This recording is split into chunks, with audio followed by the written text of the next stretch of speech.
Saviez-vous que la part budgétaire allouée à l'aménagement de son logement en Suisse a diminué de 40% en 40 ans? Nous allons voir comment en analysant l'évolution de l'indice des prix à la consommation de deux catégories de biens, textiles de maison et ameublement et équipement, entre 1980 et 2020. Nous utilisons pour ceci l'indice des prix à la consommation et d'autres données de l'OFS. L'indice des prix à la consommation est un outil qui permet de mesurer l'inflation.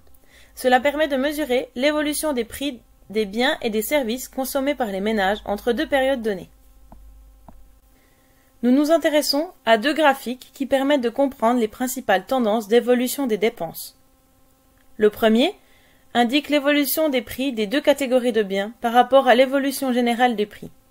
En bleu, les articles textiles de maison et en orange, les ameublements.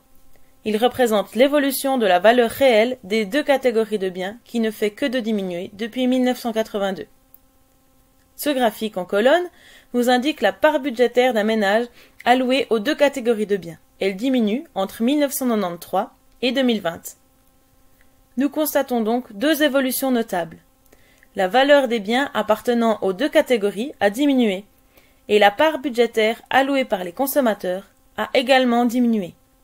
Nous allons maintenant nous intéresser à quelques causes. Ces tendances peuvent s'expliquer de différentes manières. L'arrivée du commerce en ligne et de grandes marques comme Ikea ont fait baisser les prix des linges de maison et des ameublements. L'arrivée du géant suédois a profondément changé les modes de consommation. Par exemple, les consommateurs sont amenés à monter leurs meubles eux-mêmes, ce qui permet de réduire les frais. La diminution de la représentation dans le panier de consommation est aussi due à des modifications dans ce dernier. Par exemple, la part des objets électroniques comme les télévisions, les ordinateurs ou les téléphones portables a augmenté depuis 1990, ce qui réduit parallèlement celle des autres catégories. L'arrivée d'IKEA et du commerce en ligne ont eu lieu simultanément à l'internationalisation du marché, ce qui provoque de manière générale une baisse des prix par accroissement de la concurrence, d'autant plus que la Suisse est un petit pays. Sur ce graphique, nous pouvons voir l'augmentation de la valeur marchande des importations des deux catégories de biens. Les deux catégories de biens ont été sujettes à l'ouverture internationale du marché, ce qui a engendré une diminution du prix.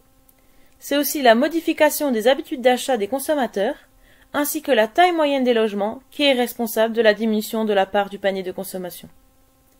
Dans le futur, la tendance observée va vraisemblablement rester négative ou stagner. Les coûts de production ne peuvent certainement pas continuer de descendre de manière éternelle. Toutefois, si les consommateurs décidaient d'acheter des biens de meilleure qualité, peut-être que la tendance pourrait s'inverser. Ce serait également le cas si certains États décidaient d'implémenter certaines taxes sur l'empreinte carbone ou afin de protéger les producteurs locaux. Ces éléments pourraient pousser les consommateurs à allouer une plus grande part du budget aux ameublements ou textiles de maison.